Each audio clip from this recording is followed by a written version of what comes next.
hey, we are looking to build an alliance here. Like if you come and work with us and you bring your time, energy, and resources, we will invest our time and energy and resources into you to help you achieve your career goals while you're helping our company achieve our mission and our vision. Spirituality and capitalism belong together. Those thoughts, those feelings, that comes from something bigger than I am.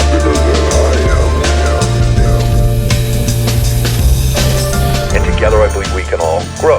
That's how we're going to change the world. That's how we're going to change the planet. All right, Calvin, what's up, my man? What's up? How you doing? I'm doing great. How are you? I'm doing well, man. I'm really excited to have you on because I heard that there was some things that happened in your life that for a lot of entrepreneurs, that this is the point that they're seeking, and that is that you just recently sold your company. Is that correct? Mm-hmm. That's correct.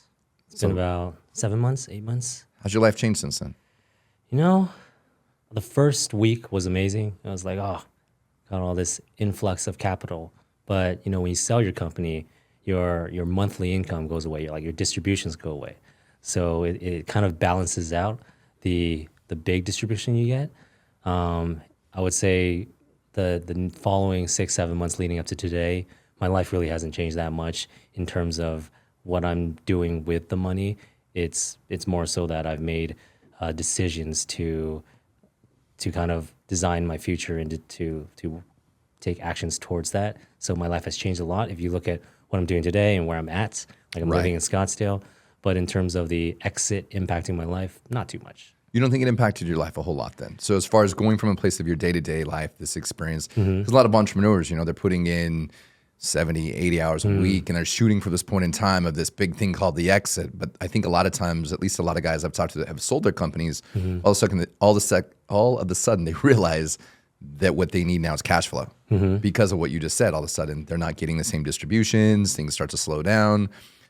So when things stopped at that point in time, was there anything that you thought as a young kid, right? I mean, not that you're old by any means. I feel old.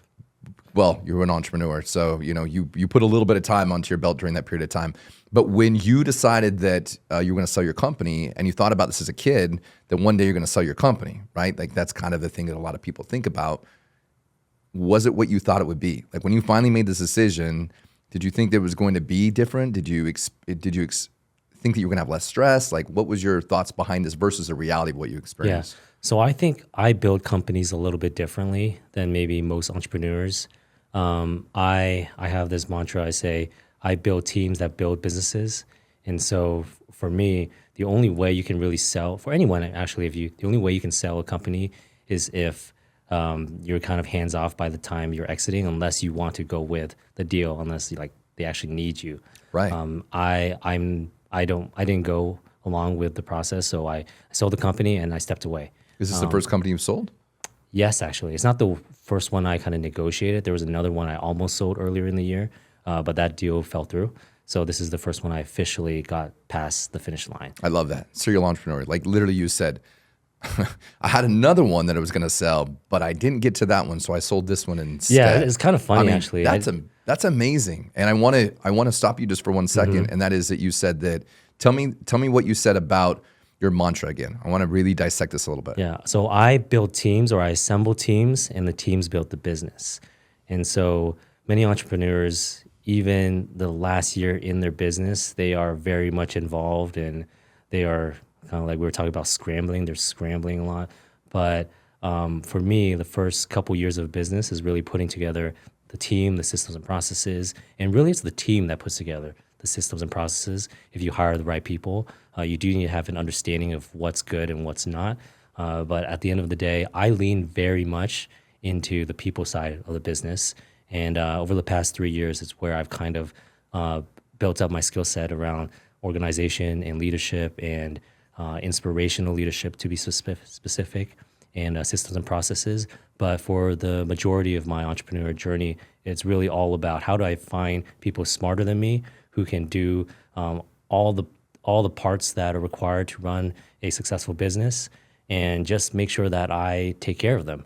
And then, by the time we decide to sell, nobody is surprised. Like it's so yeah. Because it's built into your model. I have a much more streamlined exit than I think maybe many entrepreneurs. I love this. The reason I want to have you on was for that, not for the fact that you sold your business. I mean, that shows that you know what you're doing, which again, congratulations on that. But really the reason I wanted to talk to you is I wanted to understand a lot more about how it is that you guide teams. How is it that you hire on these types of people?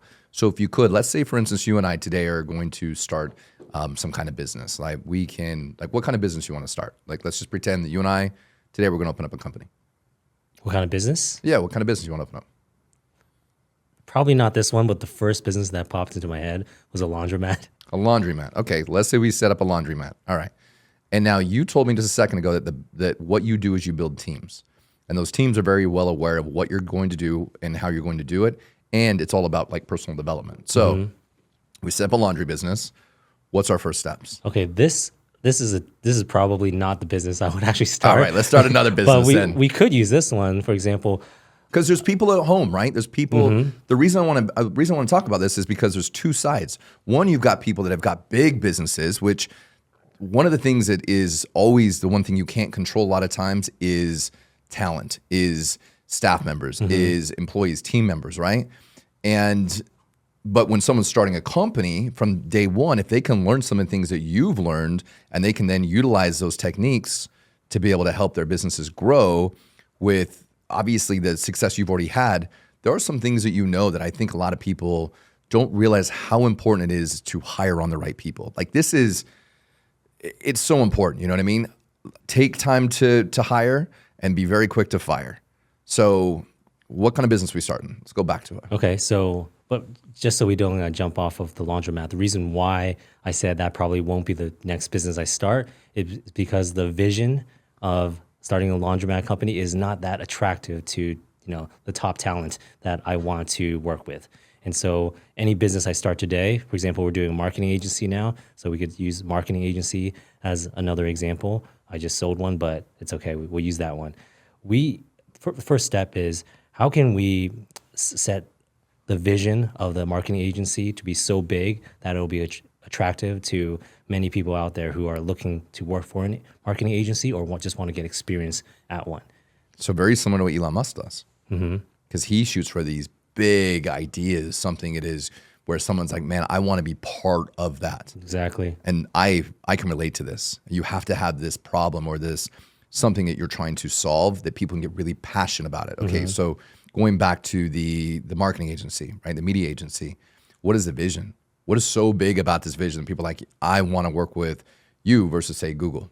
Yeah, so it'll have to be something that's differentiated to all the other agencies out there. It's like, okay, we want to bring, so we're focused on creatives right now. I think creative is king. You're in the same space that I'm in, where we're marketing and it's all about branding and creative. So how can we deliver world-class creatives at scale that can help companies and people who have services that are actually benefiting humanity? So that is a really big vision in itself. It's like, okay, I want to push my capabilities on the creative side and make the most amazing creatives possible, and at the same time serve more than just myself. I actually want to help others, and through the services and the products that we're helping our clients sell, we're facilitating that distribution of like really, really useful, really beneficial products or really helpful and beneficial material that they can learn from. I love that. So we've got our vision. We know where we're going, right? So now we've got a vision so big that we're trying to impact the world with branding, with marketing, which I've said this for a long time, is that there's an immense amount of power in marketing and advertising if used properly, right? Because we can target people, we can get the messaging out, we understand, some people you're always just solving some type of pain. But if you have a product that actually stands on its own, that is a good product that's really helping people, that becomes something a lot easier to market. And so I love that that's what you're doing with your agency. So now we have our idea and we're going to start attracting like talent. How do we go about doing that? So there's two ways to go about it. You can kind of post, like make a post, say, hey, I'm hiring, I'm looking for XYZ. If you feel like you're qualified and you're a good fit for this position, reach out. The other way to do it is a bit more aggressive, and you're kind of looking for other people in other agencies or a similar industry, and you're kind of, I don't want to use the word poaching, but you kind of are. You're poaching. Let's call it what it is. Okay, let's call it what it is. Yeah, let's call it what it is. When poaching you're going talents. after someone's talent, And you're poaching them. So yeah, so I've done both ways, and I have given up on making a job post and just waiting for people to apply, because those people who are applying, sometimes they're really good, but oftentimes they're in need of a job, and so you're having to filter out tons and tons and tons of candidates. These days, I just look for the best talent I can find, the best resumes I can find, and I'll shoot them a message. And surprisingly, if you do this on LinkedIn and you kind of write a couple paragraphs of what your mission is, what your vision is, how you feel like they can be a good fit in your company, you can get like 20 to 30% responses. I was surprised. Give me an example what something like that would sound like. So, honestly, I forget what my copy paste is, but I just use the copy paste. you use the same one over and over and over. Literally the same Got one it. over and over. So you've tested. It's a little bit of A/B testing here with your copy. Yeah. So let's see. The structure is basically what I just said. It's like you talk about your company with the vision and the mission, and then say what you're looking for and why they're a good fit. And so you'll adjust the last part because you're hiring for different positions. But for the most part, everything else remains the same.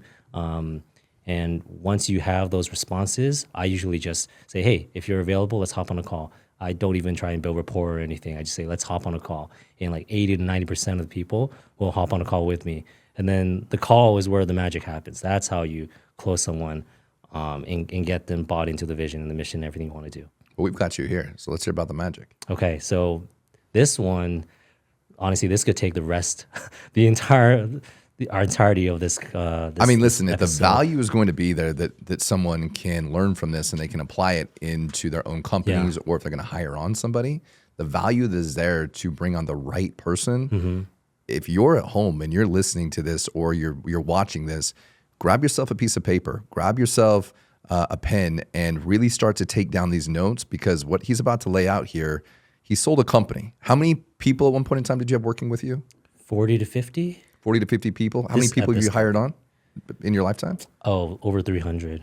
Over 300 people. Yeah, I mean, across a bunch of companies. that's not a small amount of people to be managing. So again, just grab yourself a piece of paper and a pen and start taking down notes, if you wouldn't mind. So let me preface this by saying that my interviews, when I first started aggressively interviewing lots of people, they would last for 105 minutes to 120 minutes, and I would do them back to back. So there were a lot of interviews, and eventually I was like, okay, I can't be interviewing like only 4 people a day. I need to interview like at least 6. And so now my interviews for important positions are somewhere between 70 to 80 minutes long. It's still long. And if somebody looks like from the outside looking in, they will look at my interview process as probably like not really even an interview. I really only spend, I would say, 15 minutes asking questions that are specific to their technical skill set for the role. Usually within that first 15 minutes, I can tell if they're going to be a good fit for the position, combined with their resume and what they've done in the past. The remaining 60 minutes, I'm more or less indoctrinating them into what we do and what we're all about. So to make this actionable for the listeners or the viewers, I would say, really get clear on your vision. Like I can't hit that point more. It's like get clear on your vision, your mission, and your goals, and how they can be a part of it. Because this needs to be a long-term relationship. You need to approach it with that kind of mindset. If you think about it like, oh, this guy or this girl, we will hire them for 5 months, 6 months, and then they might leave. That you're going to go into the conversation of the interview with a whole different perspective than if, hey, we are looking to build an alliance here. Like if you come and work with us and you bring your time, energy, and resources, we will invest our time and energy and resources into you to help you achieve your career goals while you're helping our company achieve our mission and our vision. And if by the end of this, whether it's 3 years, 4 years, 5 years, we decide to go our separate paths, that alliance is going to remain intact. What may not be, remain intact is if we sell this company or if you leave or I leave, this business, we may not have this business relationship anymore, but that alliance is forever. It'll last until the end of our lives. And so setting that frame of, hey, this is our vision. Do you want to be a part of it? And after 15 minutes, you'll have a good sense of whether or not they'll be a good fit. So I believe you're a good fit for our company. And here's why. Do you think you're a good fit for our company? And then you get in agreement for those 60, 70, 80 minutes, 100 minutes. Maybe if you're first starting out and doing this, it'll take a while. Like, take your time, really get to know the other person. And there's that exchange of energy. Like, if you're really taking the time to get to know somebody, they're going to be like, oh, wow, I just met this person and they're spending 2 hours of their time with me. And this person's the CEO. It's like, wow, when I join this company, they can only imagine how everybody else is kind of acting, what the culture is like. And I state clearly at one point in the interview process, I say, this is closer to the end actually, like how you feel in this interview is how you will feel when you come into our company, because everything starts from the top down and it trickles down. And so the culture, I'll describe the culture that we have in the company, that feeling is very similar to what you feel here. So if you feel a certain way about me right now, know that you can feel confident in that when you come to the company, it's going to be the same feeling. I love that. Culture is so important. It's so important. There's a book called The Culture Code, which for a long time we would give our staff, right? We'd say, here you go, you should read this book, because we've read it many times. And the one thing that I've heard in your conversation is, well, several things and some really good nuggets I wrote down, that you're giving these individuals a place of belonging, a place of family, and you're giving them a place of safety to probably be able to fail and learn, and also know that, hey, it's okay. So tell me a little about your culture. What is the picture you paint about your culture? Because So this is like my favorite topic. Like I feel like this is where you have the highest leverage. If you get the culture right, you can build any business to any scale. Done. And so getting people and culture right is like the number one thing I do in all of my businesses. It's just the highest leverage point. And so when it comes to culture, what you said, making people feel like there's safety there, they can share their opinions, nobody's going to attack them. There's a sense of belonging and loyalty and trust, and all these, like Gary Vee calls it soft skills, but really it's what matters. And so that is one thing. And then I balance it out with the fact that, hey, we are a business. We're all A players here. We are all high achievers. We're high performers. And so there are standards that we're looking to be met. So when you come in, are you interested in being a high performer? Yes, we have this kind of like safety net, and we have this sense of community and these warm and fuzzy feelings. At the same time, like I would say at the very core, you got those warm and fuzzy feelings, but around it, it's like, hey, we're trying to hit these goals. We're trying to go really fast. We're trying to scale. And so you're mixing the both. Yeah. You're mixing that, like, you're safe, we love you, we care about you, and we're over here kicking ass, we're taking names, and we're accomplishing bigger things. And if you're gonna be part of this team, this is a group of people that accomplish big things. So you're not gonna be playing with people that are just like basically kind of just getting by and mailing things in. Yeah, the combination of the two is magical, because they're like, I can take risks, I can, make moves and push forward. It'll help me grow, it'll help the company grow. And at the same time, I have these amazing, amazing relationships that are growing too, and we're growing together. Like everything's growing. Right. Which I believe is really important, is to be able to base and have that kind of culture. But when you're having these interviews with these people, that's, an hour, 2 hours long, right? Do you find that then, because you've been building those relationships for a long period of time, that your staff members, your employees, that they want to spend the time and energy with you because you built this great relationship with them, but yet you're also now doing 5-6 interviews a day, you're trying to run the company, you're doing all these other things. How do you balance that out so that they feel like, yes, you're still accessible, but not so accessible that like you can't get things done? Yeah, that's a little bit tougher at scale once you have a whole bunch of employees. Because that's what I've noticed as well. Yeah, I used to do one-on-ones all the time. And then when you're at 40, it's like, oh, shoot, like I don't have enough time for a one-on-one with everybody, even every quarter. It's tough. And so the only thing is thinking about how can I leverage the way that I build culture and leverage the way I build relationships through a director or a C-suite, whoever is underneath you. And that's what I found to work really well, actually. And so pick your top 4 directors, and kind of it's almost like they have to learn through osmosis, like you having conversations with them one-on-one, showing your personality and how you are you're developing relationships, and you kind of have to find the directors who are not only really good at their job, but they're also good with people. And so, because this is we're talking about soft skills here, it's all about people. And so, if your directors can kind of communicate, not 100%, but let's say even 80% of the way that the feeling that you bring, and they can communicate that to their direct reports, then it trickles down. And when you're having these long interviews with people before they even get into the company, it sticks. Like if it's actually a meaningful conversation over 2 hours, there's feelings there that stick. And so when they come into the company, they will have this sense of, I got to be congruent with the feelings that I've felt on that interview with Calvin. And so it becomes a self-perpetual cycle. It's like once you have 40 people who are all speaking the same language, and I call it carrying the banner of our culture, they can pass that on to the next employee who walks in the door. And I get this comment all the time. They're always like, the new employees will go, wow, I really feel what you made me feel on the interview on day one. It's like it's an overwhelming sense of community is how I can probably just put let it. everybody feel welcomed. And that's an art form. That's an art It form. And I'm is, guessing it most is. of your staff members, that they're all virtual, Yes, all of which them, that's across all even my companies. more of an art form to be able to keep people on task, what they're doing, feel welcome, build community while they're sitting at home in their house doing whatever they're doing. That is one thing that can be a challenge. I am working on, like, even on this podcast episode, like I'm thinking through, how do I teach this? Because I do think it's valuable and it can be It beneficial. absolutely is. Right. Yeah. Like I see so many companies, even companies that are doing like way more than I've done, like hundreds of millions of dollars. Every time I talk to one of those entrepreneurs about the problems they have, it always comes down to people. It's like, oh, this person did this wrong, or that system and process may have fell apart, but it's because of the person. Like behind all the systems and processes, it's people. At the end of the day, business is about people. And I am kind of like trying to figure out, how do I articulate these ideas? How do I teach them?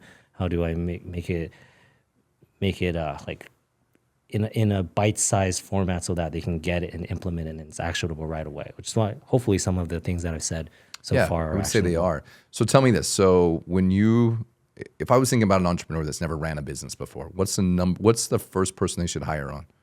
Well, the first person I hired on is basically take a time audit of what you're spending your time on. And for example, like customer service is likely going to be, if you're in e-commerce, likely customer service is going to be for the first person you hire on. If you're an agency, maybe someone doing the admin work, like paperwork, invoices, and even going through your emails and like removing junk stuff. It's like stuff that's taking up a lot of your time and is worth absolutely nothing to you Yeah, I would agree if you were with to you do on it that. yourself. Especially you take that time on it and you write down, the things I love to do, the things I enjoy doing, the things that that I'll do but I don't really enjoy, and the things I Yeah. hate. That it becomes a really great place to be able to start to say, okay, if I could remove these things off my plate, which is what I did years ago, but if I could remove these things off my plate, then how would my life change so that I can focus on my genius? If I can focus on where I'm really good at versus trying to spend time trying to learn something or do something that, that I may not be the best at. And I think a lot of people, they try to hire on people too soon before they've actually proved out a concept or an idea, which I think takes time to understand. Yeah, like It takes step, time. Although one step before that is, I would say probably more people have trouble letting go of control than they do actually giving somebody else control. So I feel like more people take too long to hire the first person than actually just going for and hiring the first person. Yeah. I could see that. And I've seen a lot of people kind of in that same position where they're trying to figure out like, okay, just a gentleman actually that was helping me set up some audio equipment recently and does a bunch of stuff with tech. And he was like, man, I'm getting burnt out. I don't know what to do. And I'm like, you need to hire on somebody. He's like, how do I do that? And I'm like, well, if you spend more time getting more accounts or doing what you're good at, they can do these things you don't like doing. And his life changed. He's got more time back with his family. And I'm sure he's going to get to the point in time where it's going to get a little bit bigger and he's going to have to hire on somebody else. Yeah. And, that whole process. When you're hiring on people, would you say that you're attracting them based upon like, what incentives are you giving them? Are you paying these guys top dollar? Or do you have insurance? Do you like, what is the vision you're painting? Besides the vision, you can paint a vision, but there also has to be some kind of obviously output for them. To an extent. I was curious about this because like just some of our conversations I've had with you in the past, I was like, okay, I want to know about this. Yeah. So with businesses in the future, everything that I start going forward, I would love to like it would be great if we can pay everybody 6 figures up. It's likely going to happen even with it because of inflation. Like we're probably going to start paying people a lot more. But in the past, I would say at none of my companies did we pay like top dollar. Like it was just based on the numbers, we just couldn't make it happen. And that was always something that I really wanted to change. But to your question, it's like how do you convince someone to want to work for you if you're not paying them more than other people? Like I've had so many candidates take our job offer over somebody else who was paying them more, like 20% more even. And if you think about what candidates want, they want usually personal growth. If you're hiring people from the USA, they usually want personal growth. Because if you're hiring somebody from, in other countries, they may want something else. But if you're hiring people from the USA, they want personal growth.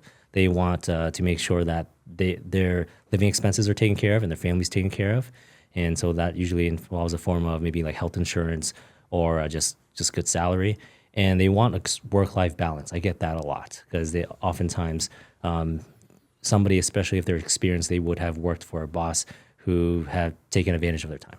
And so if you can really lean into the things that your company can offer, I personally really lean into the growth side and the vision. And it's like, okay, when you come in, we have like all these courses where you learn, like everybody's learning, everybody's sharing ideas. We are spending X amount of money across X number of clients. So there's a lot of learnings that we gather from our clients. And so you will become a much better like media buyer, for example, or if it's an account manager, you'll be surrounded by people in this industry who are just experts at their craft. And so even though you are only doing account management and facilitating conversations between clients and ourselves, you still have the opportunity to learn from the best of the best. And so really leaning into what you can offer outside of compensation, outside of a salary. And if you can communicate that in a way that they can feel it, then that's really, that's all. You're just connecting with their hearts, man. Yeah, like so I probably shouldn't say this. No, go for it. I can Fine, tell. I'll say it. Let's go. I basically have close to 100% close rate when it comes to interviewing people. Like if I really want you, on my team, I know that the odds are really, really good that I could probably get you. And it's because of painting a really big vision and being able to communicate it really well and showing them that if they come work with us, it's an alliance that we're forming here. And we are going to help you grow and grow and grow as you help us grow. So it's a win-win for everybody. Like really painting that picture, it's actually quite easy because there are many other companies out there that don't communicate it well, that take advantage of people's time, or they are not necessarily maybe even the founder, and so they're not having these interviews with people, and so they're just kind of like going through the routine, and it's a numbers game for them. But for me, it's not a numbers game. It's like if I really want you, I'm going to do my best to. I don't even say close you, I say open you. I'm opening up a new path for your career and your life if you join us. I love that. I mean, you can tell that you really genuinely care about your people. I mean, I could see in your eyes when you just looked up, I was like, oh no, you genuinely care. And yes, you can open people up and open them up to a new opportunity and give them new education. For someone that comes on your team, like what's the top 4 or 5 books that you would give them? I'm not good at remembering titles of songs or books. It's okay. Let's see. Can I pull out my... Yeah, go ahead. All right, let's see. Haven't been asked this question in a while, but I definitely have some books. Readers are leaders, and I know you read, so... Oh, for sure. Okay. Some of these are really like tactical. I wouldn't say...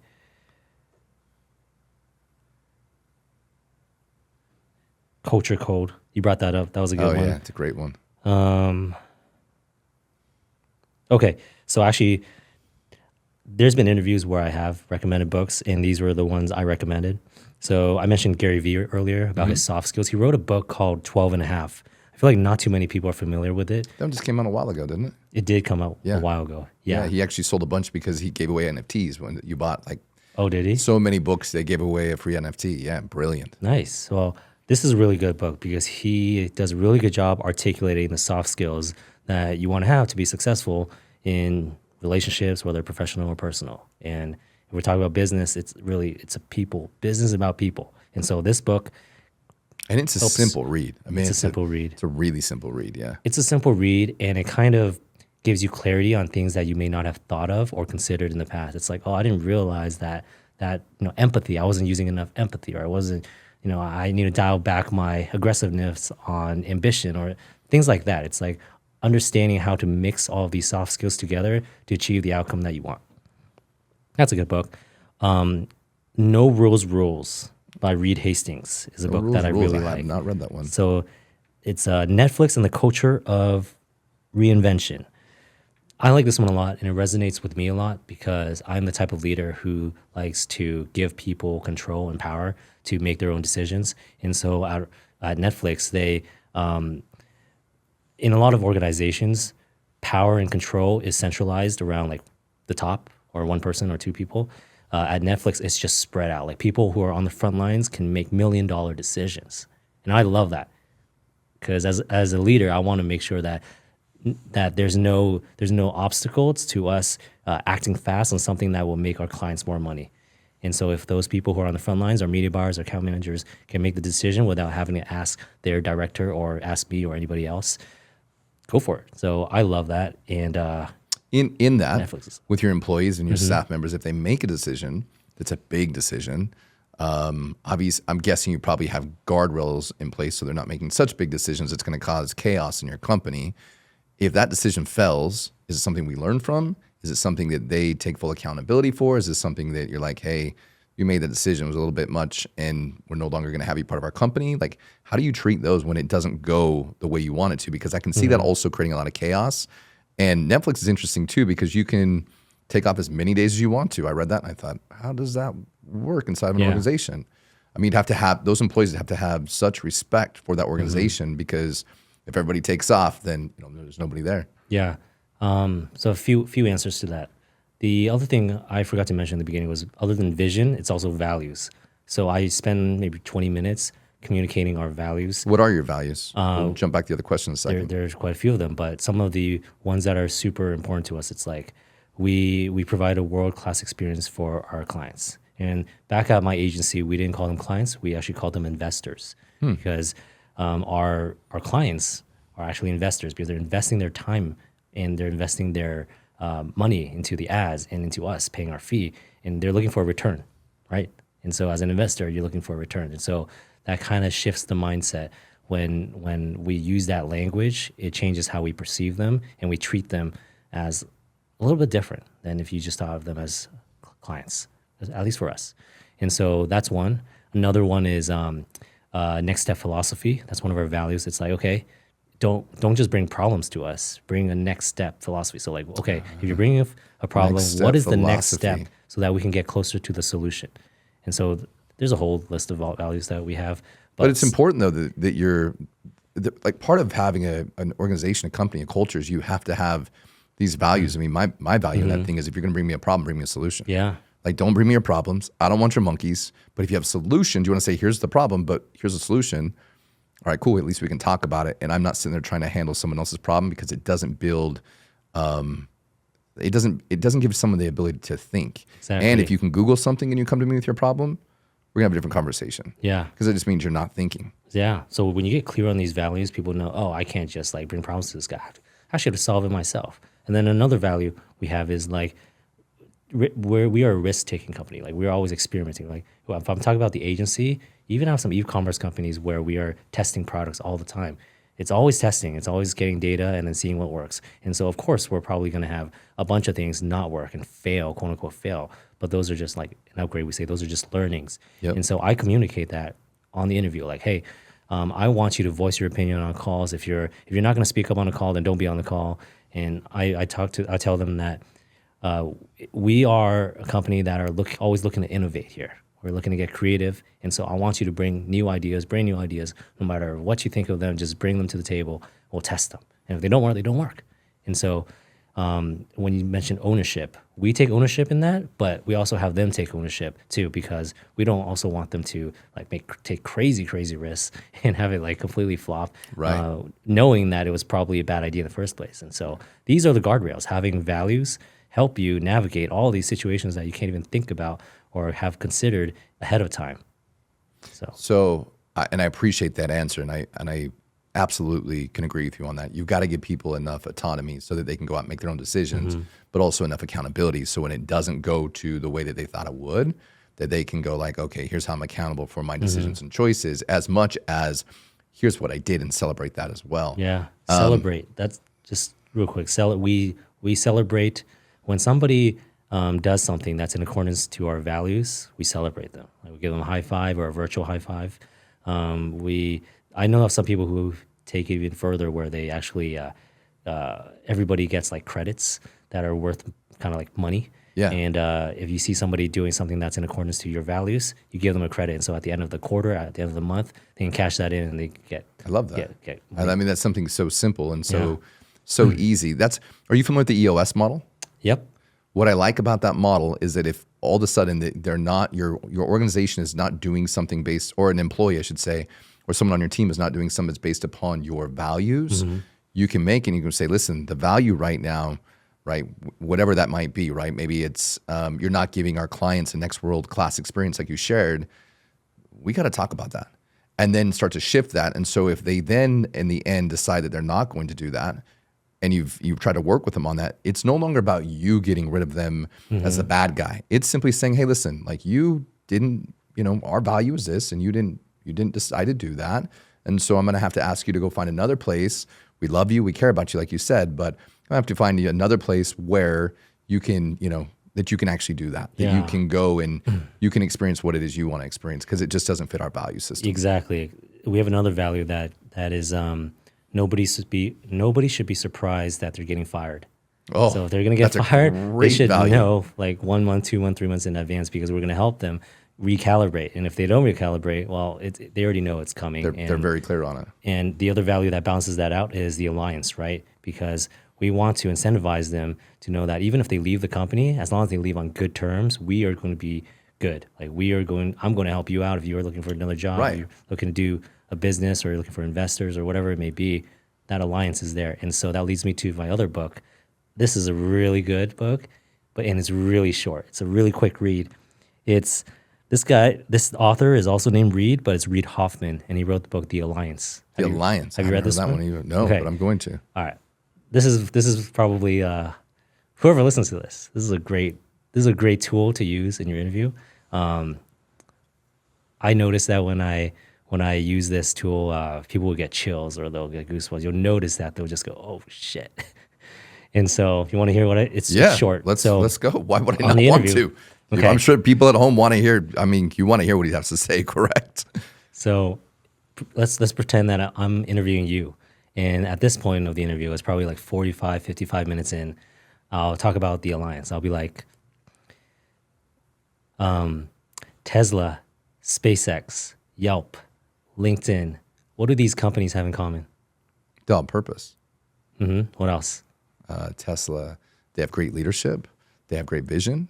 They have the top people in the world that work for them. The founders of those companies all came from PayPal.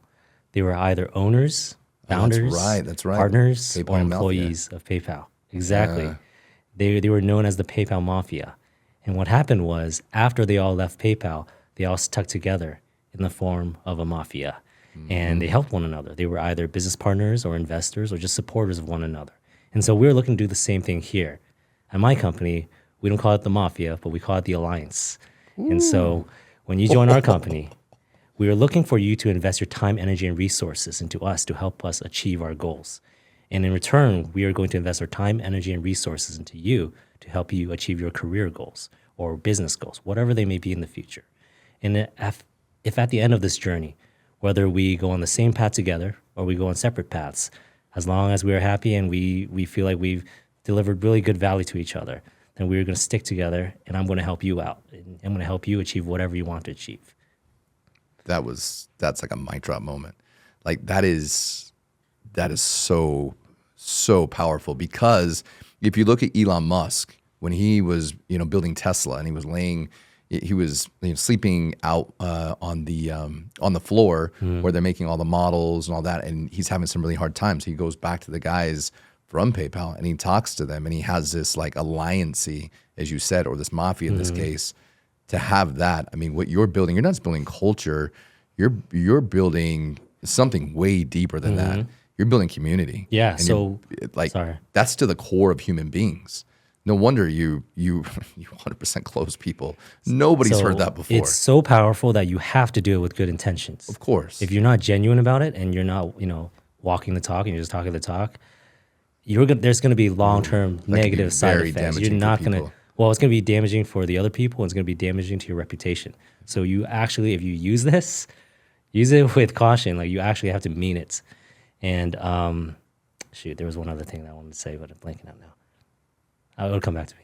So do you believe, because you run businesses, you're taking care of people's hearts, you're helping them impact the planet, you're working on visions and missions that are way bigger than you.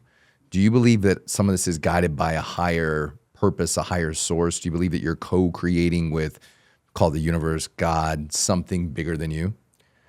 Ever since I joined, so before Upgrade, like we're both a part of Upgrade. Yep. Before Upgrade, I would have said no. But since Upgrade, like, I'm leaning towards yes. Even this past couple of weeks, almost like silly things have happened that made me think, did I create this? Here, I'll give you an example. It's very silly. So I ordered some meal plans, and they were delayed by 2 days. I actually forgot to select my meal plans, and there was stuff that I really didn't want to eat. And I was like, dang, I kind of want to cancel this, but I can't do it anymore. I asked, I tried. They wouldn't let me cancel it. And so it ended up being delayed by 2 days. It just arrived today. What was interesting was that I was like, I wonder if I can get like compensation, because I don't want to eat this. And it's also delayed by 2 days. So I go on customer service live chat. I asked them for compensation, and I thought they were going to give me like $20 back. They gave me the full amount back, like full refund. I still get the meals. Actually, they just arrived. And so the other thing that happened was, like, there's something with like a pie last week, a pumpkin pie, and it didn't arrive. Anyway, long story short was I ended up getting a way better pumpkin pie. Like I said, this is silly. Way better pumpkin pie than the one that was supposed to arrive that was also delayed. So these little things that have been happening where it's aligned so much with what I want in a way that it would have never expected it to align. I think it's like, what the heck? But what you said is beautiful. I look, man, people think miracles and that when we're co-creating with the divine or with our intention, it's supposed to be some grand, big thing. But what I notice is that when we shift and change as humans, or when something amazing happens, if we can give gratitude for the tiniest things, the smallest things, and be aware of those, all of a sudden the big things, it's like, it's like getting smacked in the head with a baseball bat. But it's the tiny, tiny things that we're like, man, I'm grateful for that. Wow, I created that. Oh my gosh, I'm in divine creation with something bigger than myself. Like, there's something going on here. And then staying in the mystery, because human beings, we want to stay in this place as we know everything, we know how to control everything, and it's us and we can control it. But really, not at all. But when we start to then lean as a child and look at things creatively and openly and with curiosity and with play, the world becomes magic. Yeah, it's pretty interesting. It's all that. It's There's just so a many shift. stories about this that are less silly than the ones I shared, but you get the point. I do get the point. So I really appreciate you coming on, and I appreciate you sharing. The last thing I want to say just came back to me. No, please The thing tell that me. I forgot was that last thing I said about the alliance. That's a big part of the reason why I can get people to come work for me for less than maybe somebody else is offering them. Because how valuable is an alliance that can serve you for the rest of your life versus a job that might pay you $10K more or $20K more this year. Assuming it doesn't, assuming all your living expenses are taken care of and your family's taken care of, an additional incremental increase of 5-10% of your income versus an alliance. Alliance What would you like? It's powerful. Like when you and I can align with things, I can say, man, I align with your values, I align with where you're going, I align with your vision, I align with your mission. And this is what I want to do. And you're like, man, I align with your values, your mission, and where you're going. How can I help you? It's like you just continue to like step up, right? It's like, oh, let me pull you up as I get up. And then vice versa, because we're growing together. And growth, they say often that at the top it's lonely. Well, it's only lonely if you're not building alliances and relationships and doing it with the people that you love doing it with. Because most people feel like they're on some kind of island. So what I hear you say is like, listen, I'm going to help you grow. I'm going to help you learn, because most people around you probably don't want to learn and grow like you want to learn and grow. But when you get there, I promise you that I'm going to do it with you. You won't be alone. We'll do this together. We'll learn together. We'll take risks together. We'll grow together, and we're going to continue to evolve together. That's beautiful, man. Yeah, many people don't even know where they want to be 3, 5, 7 years from now. I ask that question in every single one of my interviews, like 1, 3, 5 years, what are your goals? I would say 70% of people don't have that clarity. And so I just show them. And so when they don't have that clarity, you basically just have to get them excited about all the things that you're doing in the path you're going down. And if they can get bought into your vision and see that they may have some chance to be a part of that in one way or another, and it's way better than the lack of clarity they have. It's like, oh, you're going here in the next 1, 3, 5 years. Well, I don't have any plans. I'll go where you're going. You're just leading, man. You're leading people in something that they inherently they know they want. They just don't know how to put words to, or they just haven't been able to express it or know what it is.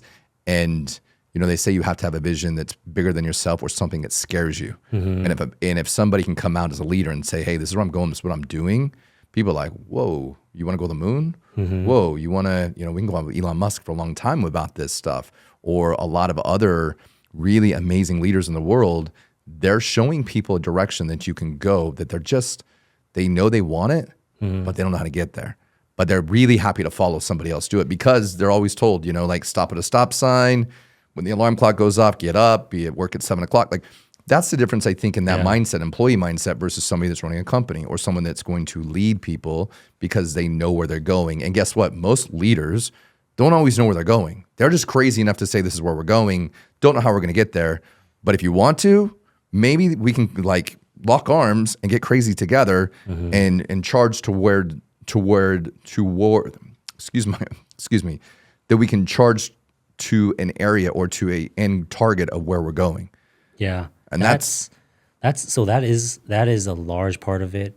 But it can't be the only thing you have. You can't only have a massive vision. You can't just say like, hey, we are going to be the next unicorn. That's not enough.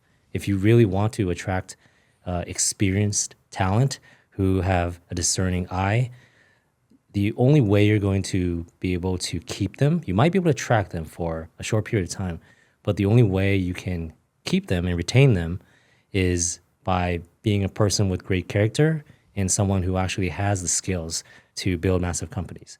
Because if you're someone who is just all flash and bling and talking about how you're going to build this massive unicorn company and you're going to do all these amazing things, but you're not someone who is you don't have anything to back that up.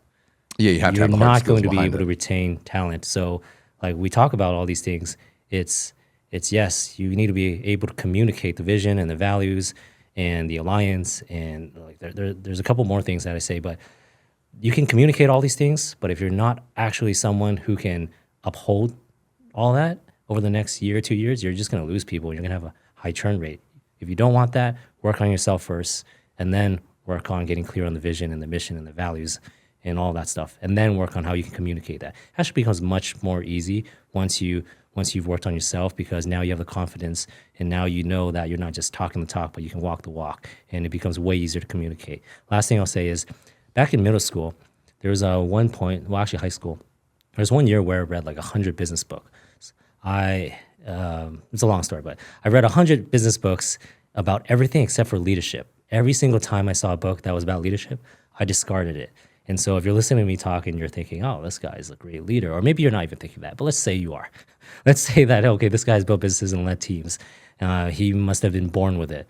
No, actually, I think that I never thought I would have been a leader. I really just thought I would be an investor and I would just sit on boards. I never thought I would be a leader of any sort.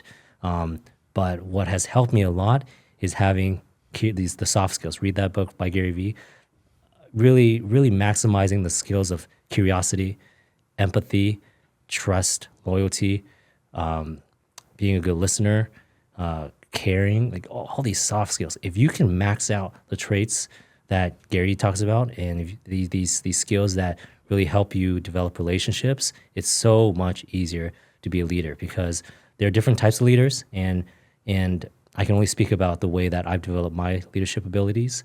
There are other leaders who are more inspirational. There are other leaders who are maybe more on the safety side because they're really good at systems and processes. And then if you resonate with those, I would say, focus on your strengths and focus on those aspects of being more inspirational and aspirational, or being more of a rock towards or for your company, as in having those great systems and processes and everything, just like really great rules that are and values that are defined. But if you resonate with everything that I'm talking about today, focus on the soft skills, and don't worry too much about the other ones. Partner up with great people who are inspirational leaders, who are really good at like implementing EOS, the traction book. On your end, focus on caring about people. If you can care for your people, everything else will follow. That's the highest leverage point you can get. That to me, didn't go to college, no school, failed many businesses over. But if it wouldn't have been for that one thing, caring, loving, having compassion, doing those things, there's no way in a million years I would be able to be here, because it wasn't me. It was inspiration. It was listening, and it was my team, and it was the people we put in, and it was the coaches, and like, it's not one thing. So I appreciate you coming on and sharing these things. So tell me this, what is the one thing that if all of a sudden you're no longer here anymore, what do you want to be remembered for? Never thought of this before.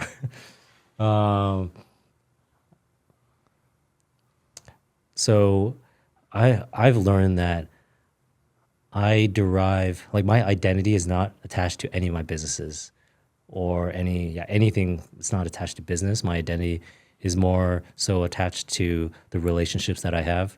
And so if I want to be remembered for anything, it would be that I was able to impact the people I cared about and the people who cared about me. And that's probably it. I love it. Positive impact, though. I love it. I think, and I've said I love it a lot, because just what you're saying just continues to resonate with me. It's really important to create that alliance. It's really important to not have your business or success or any of those things be who you are, because that's not who any of us are. It's just something that we do, right? So I love that. So I would say that if you get anything from today's episode, you get anything from Calvin he's been sitting with us today, is create an alliance. Create an environment to where people want to come to you because your vision is so big, but make sure when they come that you can support them from the skill sets you have, from the business that you have, and that you're creating an area and a place of safety and love and compassion, that all you have to do is go out there and people are coming to you because they know you are who you say you are, and continue to build those relationships. And that's the beauty of life. So thank you again, man. I appreciate it. Thank you. All right, buddy.